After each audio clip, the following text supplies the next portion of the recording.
Assalamualaikum warahmatullahi wabarakatuh. Perkenalkan, saya Dita Oktaria dengan NPM 21311097. Di sini saya akan memaparkan PPT saya untuk tugas jurnal Kimia Analitik 1 dengan judul jurnal Perbandingan Metode Destruksi Kering dan Destruksi Basah Instrumen Spektrofometri Serapan Atom atau SSA untuk analisis logam.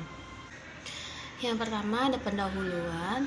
Di sini metode AAS atau Atomic Absorption Spectrophometry merupakan salah satu metode analisis yang dapat digunakan untuk mengetahui keberadaan dan kadar logam berat dalam berbagai bahan.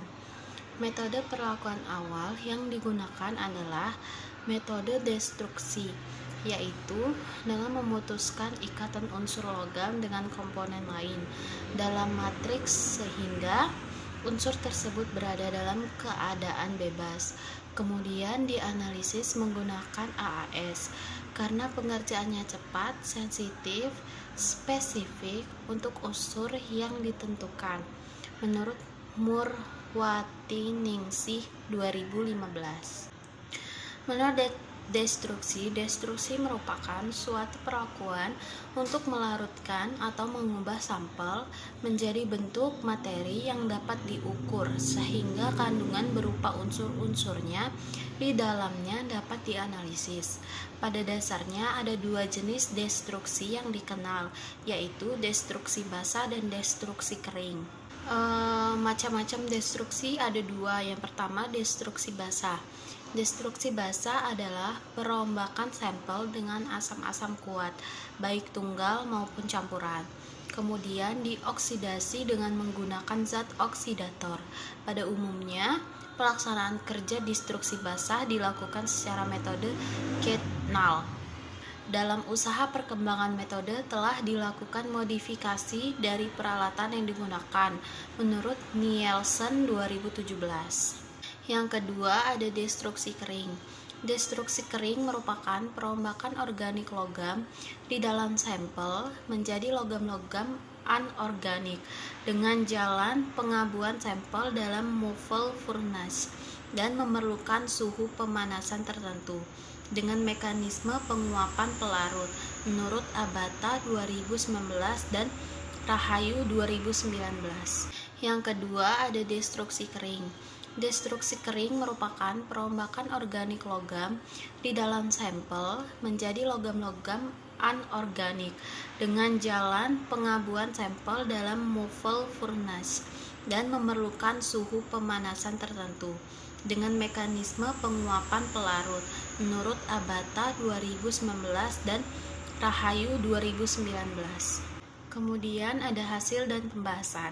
Destruksi dengan cara basah biasanya dilakukan untuk memperbaiki cara kering yang biasanya memerlukan waktu yang lama. Sifat dan karakteristik asam pendestruksi yang sering digunakan antara lain: yang pertama, asam sulfat pekat.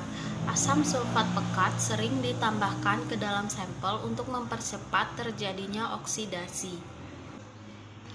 Yang kedua, ada campuran asam sulfat pekat dengan kalium sulfat pekat. Dapat digunakan untuk mempercepat dekomposisi sampel. Kalium sulfat pekat akan menaikkan titik didih, menurut Dewi 2012.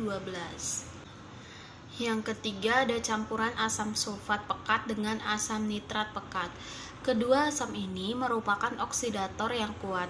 Dengan penambahan oksidator ini akan menurunkan suhu destruksi sampel, yaitu pada suhu 350 derajat Celcius.